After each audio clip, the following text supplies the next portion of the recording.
إما أن العبد يصدق مع الله ويعلم أنه يعامل ملك الملوك وأنه يعامل من يسمع ويراه فيري الله من نفسه الصدق.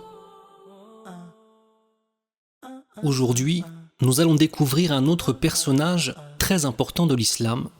Il s'agit de Uthman ibn Affan. Uthman ibn Affan, radiyallahu anhu, le compagnon du prophète sallallahu alayhi wa sallam. Uthman ibn Affan radiallahu anhu. Et toi Adam, essaye de le dire aussi. Uthman ibn Affan. C'est bien Habibi, je sais que c'est difficile à dire avec le tha, le ayn et le fa, mais en s'entraînant, Inch'Allah, tu y arriveras. Nous allons voir ensemble ses qualités et ce qui fait de lui un homme extraordinaire et si important auprès du messager d'Allah, sallallahu alayhi wa sallam. Uthman, radiyallahu anhu, vivait à la Mecque et faisait partie de la tribu des Quraysh. Ah, comme le prophète sallallahu alayhi wa sallam. Moi, j'aimerais trop aller à la Mecque pour faire la Kaaba. Moi aussi, on irait en famille, Inch'Allah, pour adorer Allah. Oui, on y retournera, Inch'Allah. Et je demande à Allah subhanahu wa ta'ala de faire en sorte que toutes les familles musulmanes puissent avoir l'honneur de se tenir devant la Kaaba, en famille, hommes, femmes, avec les enfants, ya Rabbal Alamin. Uthman avait donc 5 ans de moins que le messager d'Allah, sallallahu alayhi wa sallam. Son père était un commerçant quraishite, c'est-à-dire de la tribu des Quraysh, très riche.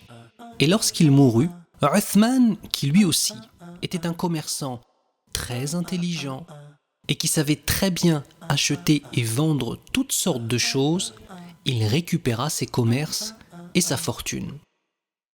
Uthman et Abu Bakr, radiyallahu anhuma, Abu Bakr, qui était déjà musulman, étaient de grands amis.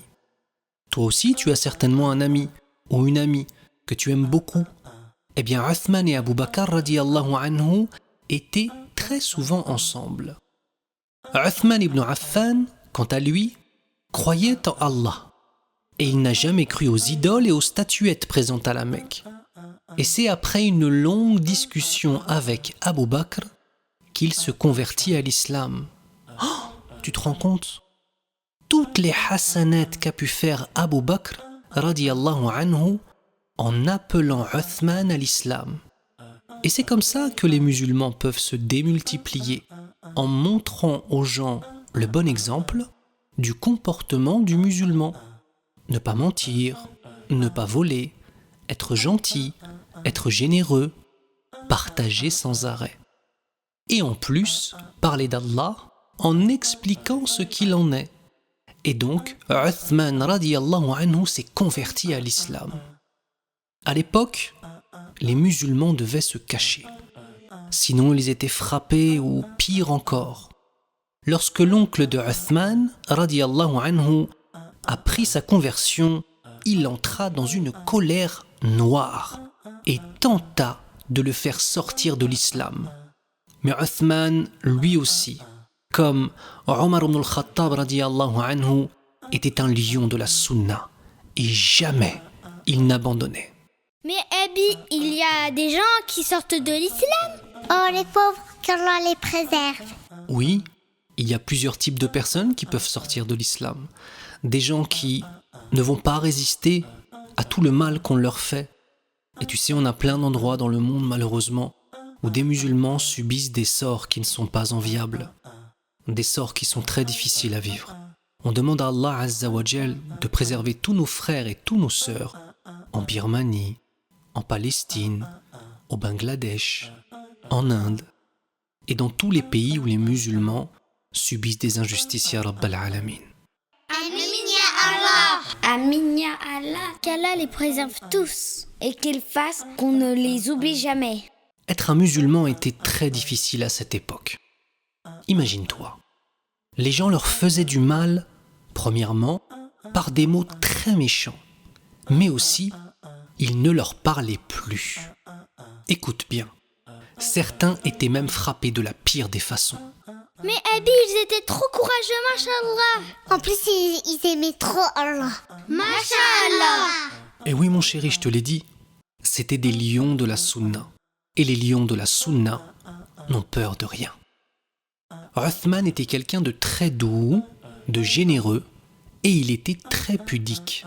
Tonton, c'est quoi pudique? C'est le fait d'être dans deux choses différentes. Être pudique dans le comportement, en parlant sans crier et sans s'énerver sur les gens. Eh bien en fait, être pudique dans son comportement, c'est le fait d'être doux et ne pas s'énerver sur les gens. Et on a aussi un deuxième type de pudeur dans les vêtements. C'est en portant des vêtements qui sont discrets et des vêtements qui sont larges. Pas des vêtements tout collés pour montrer ses biscottos à tout le monde, tu vois. Il avait tellement un bon comportement et il était tellement aimé du messager d'Allah, sallallahu alayhi wa sallam, qu'il l'a marié avec une de ses filles. Et on verra par la suite avec une deuxième. C'était un grand honneur de se marier à elle. T'imagines être marié avec une des filles du prophète sallallahu alayhi wa sallam. Sa femme donc s'appelait Ruqayya. Ruqayya. Rakalia. Rakalia. C'est un ra et un qaf. Ruqayya. Radiyallahu anha. Et un jour elle tomba malade et Uthman resta auprès d'elle jusqu'à temps qu'elle mourut. Il en fut très triste. Il était aussi très triste de ne plus être le beau-fils du prophète sallallahu alayhi wa sallam. Oh, le prophète devait être trop triste. Le pauvre. Oui, bien évidemment. Le prophète sallallahu alayhi wa sallam était aussi très triste de cela. Mais même s'il était très triste, il ne disait que les choses qui plaisent à Allah. Comme par exemple le fait de dire « Alhamdulillahi ala kulli hal ». On dit « Alhamdulillah » dans toutes les situations. Après cela, Uthman eut un deuxième honneur. Il put se marier avec Kulthum, radiyallahu anha, une autre fille du prophète sallallahu alayhi wa sallam.